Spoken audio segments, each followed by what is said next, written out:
नमस्कार, मैं हूं आपके साथ मोनिका गुप्ता और आप देख रहे हैं मेट्रो सिटी बुलेटिन की शुरुआत करेंगे इस वक्त की बड़ी खबर के साथ। चंडीगढ़ से ये बड़ी खबर है, बिजली कर्मचारियों की हड़ताल जारी है।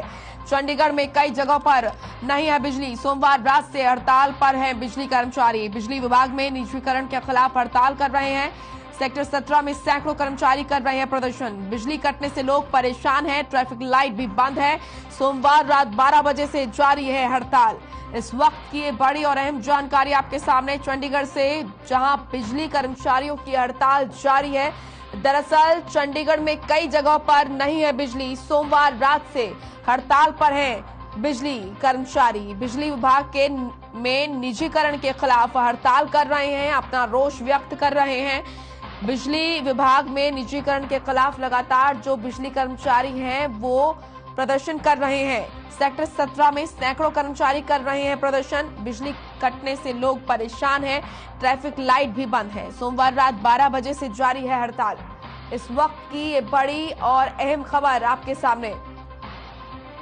बिजली कर्मचारियों की हड़ताल जारी। चंडीगढ़ में कई जगहों पर नहीं है बिजली। चंडीगढ़ से ये बड़ी खबर, सोमवार रात से हड़ताल पर है बिजली कर्मचारी।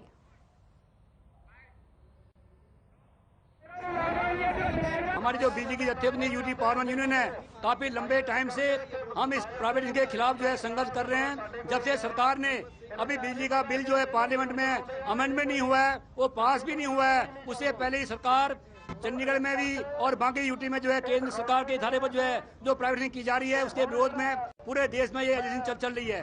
इसी कड़ी में जम्मू कश्मीर में एजिटेशन हुई है, पौंडीचेरी में एजिटेशन हुई है और सरकार यूनिफॉर्म पॉलिसी बनाए बगैर जो है चंडीगढ़ को सारे रूल छक्के टांग के जो है 100% जो निजीकरण कर रही है। इसे पब्लिक का बहुत बड़ा नुकसान करने जा रही है।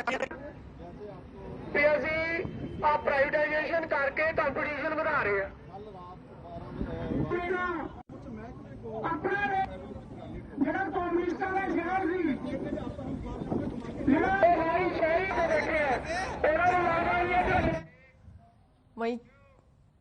वहीं चंडीगढ़ में सीएम मनोहर लाल ने प्री बजट को लेकर बैठक की। इसमें स्वास्थ्य मंत्री अनिल विज समेत तमाम अधिकारी मौजूद रहे।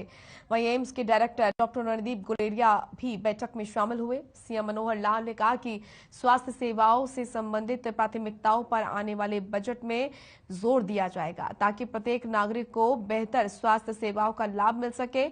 आपको बता दें कि मुख्यमंत्री इन दिनों सभी विभागों के साथ बजट से पहले चर्चा कर रहे हैं। इसी कड़ी में उन्होंने मंगलवार को स्वास्थ्य और परिवार कल्याण विभाग, चिकित्सा शिक्षा विभाग, आयुष विभाग और एनएचएम और साथ ही आयुष्मान भारत योजना के संचालन से संबंधित अधिकारियों के साथ साथ स्वास्थ्य जगत से जुड़े हस्तियों से वीडियो कॉन्फ्रेंसिंग के जरिए बातचीत की।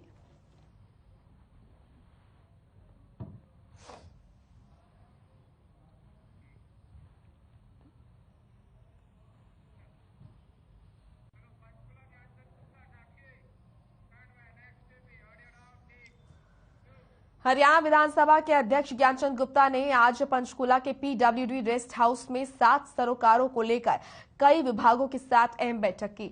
इस बैठक में अधिकारियों और रेजिडेंट वेलफेयर एसोसिएशन के पदाधिकारियों और पार्षदों के साथ चर्चा। इस बैठक के बाद मीडिया से बातचीत करते हुए विधानसभा अध्यक्ष ज्ञानचंद गुप्ता ने कहा कि 2 मार्च को शुरू होने वाले बजट सत्र में इस बार 8 से 10 दिन का रिसर्च पीरियड भी रहेगा, जिसमें विधायक जो बजट प्रस्तुत होगा उस पर चर्चा करेंगे और जो जरूरी होगा उस पर मुख्यमंत्री जो वित्त मंत्री भी हैं वो परिवर्तन कर सकते हैं।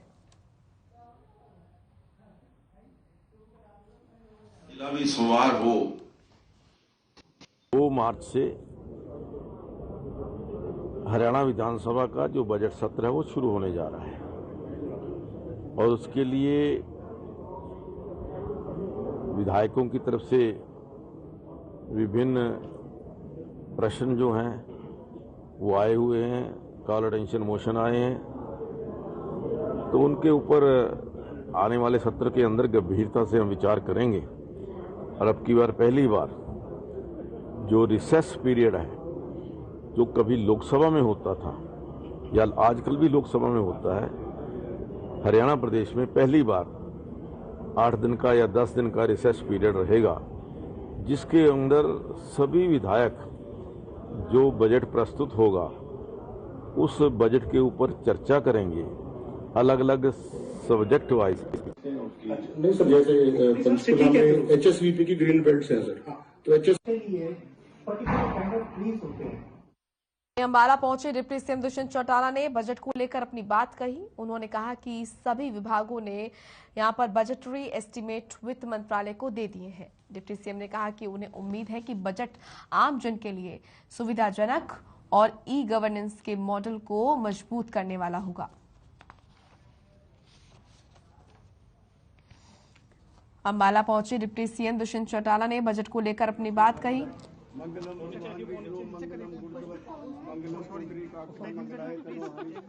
पूरा विश्वास है कि इस साल का जो बजट होगा वो आम जन को बेहतर सुविधा और कैसे ई गवर्नेंस के मॉडल को और मजबूत किया जाए उसके प्रति बेहतर रखेगा।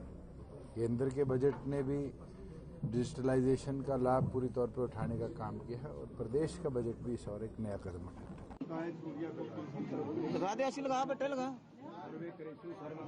मंगलम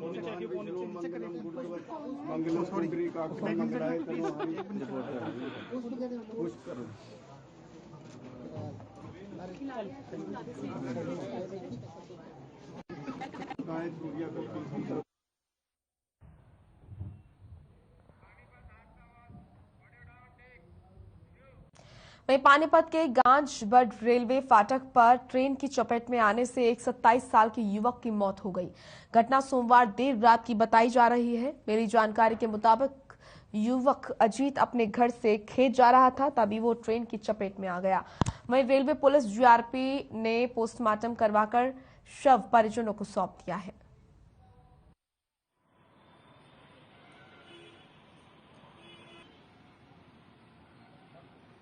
ये जाओ खेत में, किसी ने कह दिया अब इसको भी तेरे खेत में भैंस बढ़ रही है, आवारा पशु बढ़ रहे हैं, अब इसको उनको जाओ हटाने के लिए रेलवे फाटक पे ये अचानक हादसा हो गया।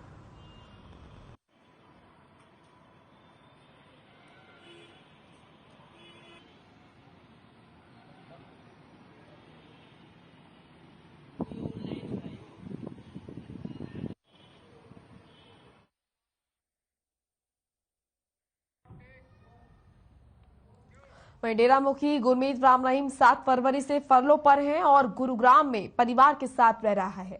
वहीं एडीजी CID की तरफ से रोहतक रेंज कमिश्नर को पत्र के जरिए सूचित किया गया कि उनको गृह मंत्रालय से इनपुट मिला है कि राम रहीम को खालिस्तान समर्थित आतंकवादियों से खतरा है और सजा से पहले भी उसको धमकियां मिलती रही हैं। इसी खतरे को देखते हुए गुरमीत राम रहीम की सुरक्षा को कड़ा किया जाना जरूरी है, जिसके बाद राम रहीम को Z+ सिक्योरिटी दी गई है। आपको बता दें कि गुरमीत को फरलो दिए जाने के विरोध में हाईकोर्ट ने 23 फरवरी को सुनवाई हाईकोर्ट में होनी है।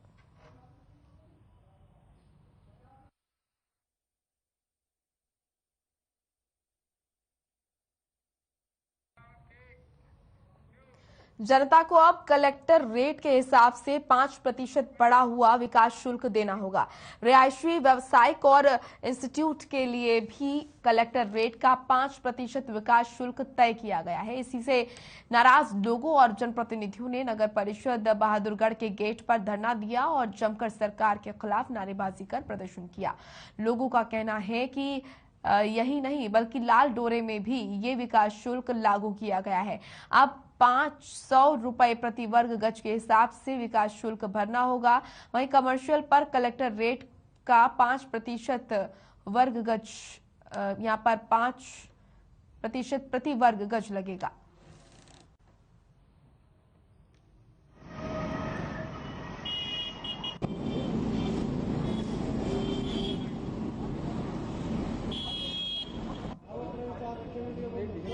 आज बीजेपी खट्टर सरकार ने काला कानून बना दिया। स्टाम्प ड्यूटी का 5% देना पड़ेगा विकास शुल्क। उसमें 100 गज के प्लॉट पे 12,500 रुपए बैठता था, आज 50,000 रुपए बैठेगा। कमर्शियल पे जो 1,250 रुपए गज था 1,20,000 बैठता था, वो 2 लाख रुपए के करीब बैठेगा। जनता पर गरीब आदमी और भारी बोझ है। यहाँ एनओसी लेने के बाद रजिस्ट्री होगी। बैंक का रुपया और प्रॉपर्टी, लोगों का पैसा सेफ था। अब इनको पहले रुपये देने पड़ेंगे, जब एनओसी मिलेगी। ये जनता पर भारी बोझ है।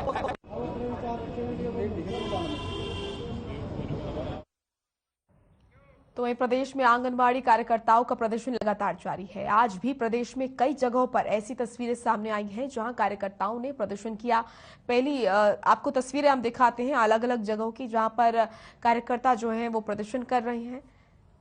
तस्वीरें आप देखिए, ये कैथल और चरखी दादरी से तस्वीरें हैं। पहली तस्वीर में आप देख सकते हैं किस तरीके से आंगनबाड़ी कार्यकर्ता जो हैं वो सड़कों पर उतरी, हाथों में कटोरा लेकर भीख मांगते नजर आई। उनका ये कहना है कि आने जाने के किराए के लिए हम पैसे जुटा रहे हैं, उनके पास पैसे नहीं है। तो वहीं दूसरी तस्वीरों में आप देख सकते हैं चरखी दादरी की दूसरी तस्वीर है, जहां पर आंगनबाड़ी कार्यकर्ता जो है वो सड़कों पर उतरी और उन्होंने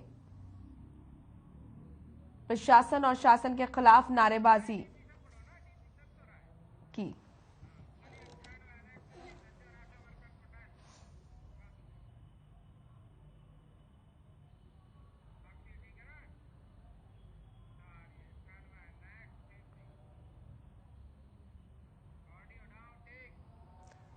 पिछले कई दिनों से झज्जर के लघु सचिवालय में आशा वर्करों का प्रदर्शन जारी है।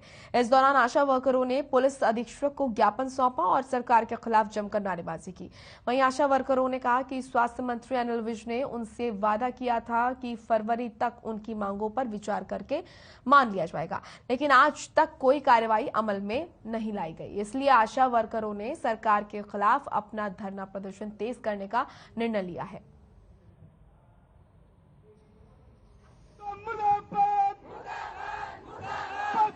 विरोध प्रदर्शन कई दिनों से चला हुआ है। जो 17 तारीख को हमारा स्वास्थ्य मंत्री के आवास का घेराव था, वहाँ पर हमारी जो स्टेट की लीडरशिप है उसको गिरफ्तार कर लिया गया और कई सभी जिलों में जो भी लीडरशिप है उनके घरों पर भी छापेमारी हुई, उनको बसों में से भी उतारा गया, सभी जिलों पर रोक लगा दी गई। तो इसके एवज में हम सरकार से कहना चाहते हैं कि हम ये ऐसे डरने वाले नहीं हैं जो गिद्दड़ धमकी दे रहे हो ना आप, ये न दो। तो इसके उसमें हम आज एसपी को अपना विरोध का ज्ञापन सौंपेंगे।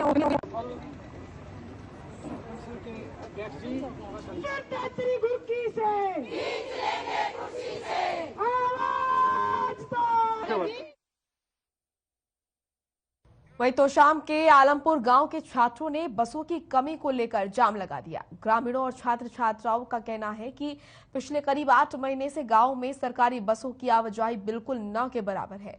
गांव के छात्र छात्राएं सुबह सवेरे ही बस अड्डे पर जाकर बसों का इंतजार करते हैं, लेकिन बसों की कमी की वजह से बसों में काफी भीड़ रहती है, जिसकी वजह से छात्र बसों में चढ़ नहीं पाते और शिक्षण संस्थाओं तक पहुंचने में काफी देर हो जाती है।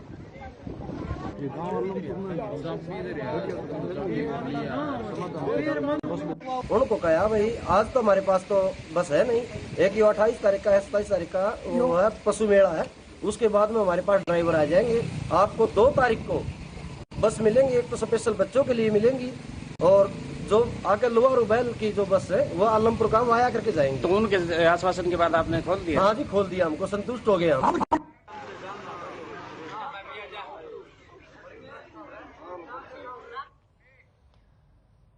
वहीं भिवानी के वैश्य महाविद्यालय में 3 दिवसीय यूथ फेस्टिवल का आयोजन किया गया, जहां सांसद धर्मवीर सिंह और सीएम ओएसडी गजेंद्र फोगाट बतौर मुख्य अतिथि पहुंचे। वहीं इस अवसर पर हरियाणा के पॉप गायक और मुख्यमंत्री के ओएसडी गजेंद्र फोगाट ने युवाओं के अंदर जोश भरते हुए आधे घंटे की प्रस्तुति दी, जिनकी आवाज पर काफी देर तक युवा झूमते नजर आए। साथ ही गजेंद्र फोगाट ने कहा कि हरियाणा सरकार के जरिए युवाओं के लिए हरियाणा युवा आयोग बनाया गया है और जल्द ही फिर से राहगीरी कार्यक्रम शुरू किए जाएंगे, जिसमें हम अपनी संस्कृति से फिर जुड़ पाएंगे। ये 3 दिन का यूथ फेस्टिवल जिसकी आज शुरुआत हुई है और इसमें चौधरी बंशीलाल यूनिवर्सिटी से नीचे जितने भी कॉलेज लगते हैं, सरकारी या गैर सरकारी, तकरीबन शायद 60 के आसपास कॉलेज की टीमों ने हिस्सा लिया। हमारे जीवन में कला और संस्कृति भी एक महत्वपूर्ण हिस्सा है एजुकेशन के साथ साथ। जिस प्रकार खेल जरूरी है, तो ये संस्कृति को डेवलप करना, कला को सीखना, और क्योंकि इसमें अलग अलग भी कई चीजें हमारे सामने आती हैं। आदमी जब खुल के हंसेगा, खुश होगा, तो वो जीवन के हर फील्ड में। वहीं झज्जर में अस्पताल प्रबंधन की लापरवाही सामने आई है। मामला शहर के एक निजी अस्पताल का है, जहां फूड पॉइजनिंग से पीड़ित एक बुजुर्ग महिला के इलाज के दौरान मौत हो गई। जानकारी के अनुसार बुजुर्ग महिला का बीते 3 दिन से इलाज चल रहा था, लेकिन अचानक तबीयत ज्यादा बिगड़ने के चलते बुजुर्ग महिला ने दम तोड़ दिया। वहीं मृतका के परिजनों ने अस्पताल प्रबंधन पर इलाज में लापरवाही का आरोप लगाया है। परिजनों का कहना है कि अस्पताल प्रबंधन ने तबीयत ज्यादा खराब होने के बावजूद उन्हें आगाह नहीं किया और न ही किसी बड़े अस्पताल में रेफर किया, जिसके चलते मौत हुई।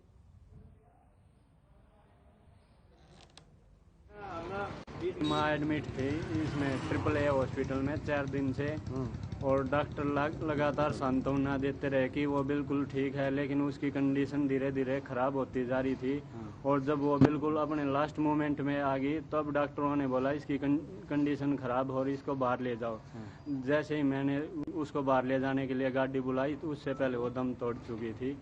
और इसमें अस्पताल वालों ने खूब लापरवाही की है और हमें गुमराह किया। एडमिट थी और सुशीला नाम की 3 दिन से एडमिट थी। कल इसकी हमारे पास मौत की सूचना है कि इलाज के दौरान मौत हो गई। ठीक है, तो उसके बारे में इसे परिवार का आरोप है कि कोई इलाज में लापरवाही करती है, तो पोस्टमार्टम करवा के जाँच होगी।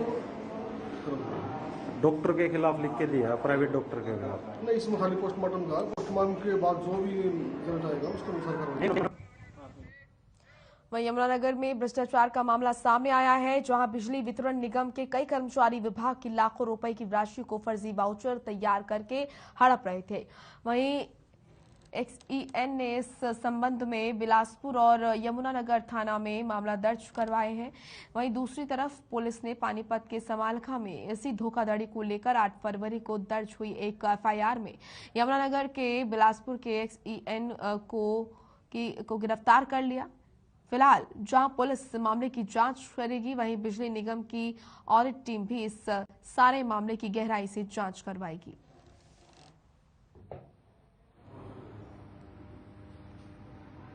सर, हमारा एक यहाँ पर एम्प्लॉय था राघव, और एक योगेश लांबा अकाउंटेंट है, उनको CIA स्टाफ ढूंढने के लिए आई थी पानीपत से।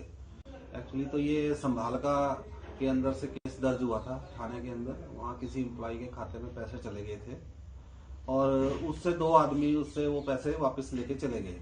बाद में उसने जब छानबीन की बैंक में जाके, तो उसको ये पता चला कि ये तो बिजली महकमे से पैसे आए हुए हैं, जगाधरी से ना बिलासपुर से, और तो ये वापस करने पड़ेंगे, जिससे वो घबरा के थाने में चला गया और उसने वहाँ रिपोर्ट की। उसके बारे में जी एक्शन बिजली बोर्ड बिलासपुर की तरफ से हमारे पुलिस अधीक्षक महोदय को कंप्लेंट की थी। जो वहां से डाक में हमारे को शिकायत प्राप्त हुई अफसरान वाले मेरे पुलिस अधीक्षक महोदय के ऑफिस से, उस पर हमने मुताबिक कंप्लेंट FIR दर्ज की है। अभी जैसा भी जांच में सामने आएगा वो तफ्तीश के अनुसार देखते हैं।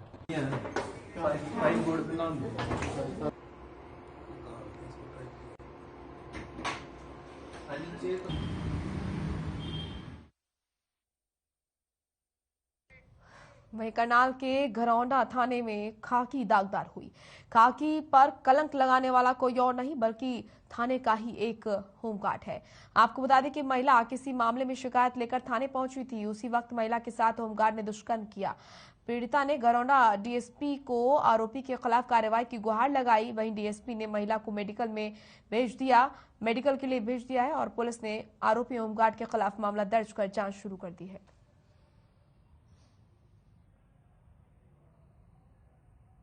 गाली दे रहे थे उल्टा सीधा। वो दरखास्त लिखाने आई थी थाने में। कौन दे रहा था फोन पे धमकी? जी उसका नाम कपूर है। हाँ, बार बार फोन पे मुझे धमकी दे रहा है, तुझे मार दूंगा, मैं गंदा संदा बोला है। तो मैं थाने में चली आई और थाने में आके फिर मैंने कि सर हमारी दरखास्त लिख लो, आप रिकॉर्डिंग सुन लो और दरखास्त लिखवा दो सर। तो मेरे पे ये बोले कि आजा मैं सुन लूंगा। कौन बोला? गुलाब। अच्छा। गुलाब सर है। उन्होंने कही मैं सुनूंगा तेरी दरखास्त, और मैडम हमारी जान पहचान की है मैं, और सारी सच्चाई तेरी आगे कर दूंगा। और उसे सजा भी दिलवा दूंगा, तू आजा मुझे बता दे। फिर मैंने सर ना उसके सामने बताने लगी जाके, मैंने सर मेरी रिकॉर्डिंग सुन लो, मैंने फोन लिखा रहा सर, रिकॉर्डिंग नहीं सुनी इन्होंने और मुझे धीरे धीरे ले जाके ऊपर कमरे में ले गए। और ऊपर कमरे में जाते मेरे गेट बंद कर लिया, गेट बंद करे पीछे मेरे साथ गंदा गंदा काम करा। खालसा के शिकायत है गुलाब ने भाई उसके साथ कोई गलत काम किया है, जिस मामले में FIR दर्ज कर दी गई है और जांच की जा रही है। तो सर थाना परिसर के अंदर इस तरह का मामला अपने आप महसूस नहीं, थाना परिसर के अंदर नहीं, उसको बाहर वो मिला था और उसको बाहर कहीं पीछे के रास्ते किसी उसमें लेके गया कंटर कमरे में जी, तो उसकी जांच की जा रही है। गुलाब होमगार्ड में एक हमारा जवान है पूरे जो होमगार्ड में नौकरी करता है। तो गिरफ्तारी होगी सर?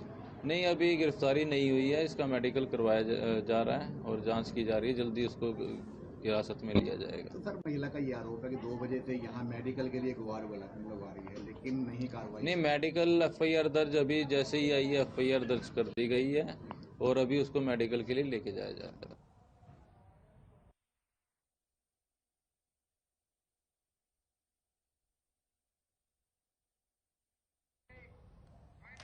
चलिए फिलहाल मेट्रो सिटी में इतना ही। आप देखते रहिए हर खबर। नमस्कार।